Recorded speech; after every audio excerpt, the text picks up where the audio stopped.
मध्ययुगीन भारताचा इतिहासाचा अभ्यास कसा होईल, त्यामधील झालेले इव्हेंट्स कसे लक्षात राहतील, ही भीती सर्व विद्यार्थ्यांना होती. परंतु ही भीती ज्ञानदीप अकॅडमीने आता घालवलेली आहे.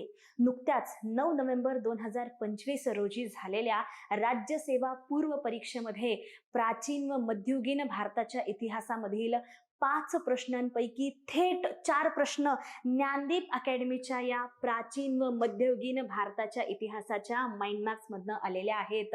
यावरून तुम्ही अंदाज बांधू शकता की या माइंड मॅप मधलं कंटेंट किती ताकदीचं आहे ते. मग तुम्हाला पण याचा अभ्यास करायचा आहे, प्राचीन व मध्ययुगीन इतिहासाची भीती घालवायची आहे, तर तुम्ही हा माइंड मॅप घर बसल्या ऑर्डर करू शकता.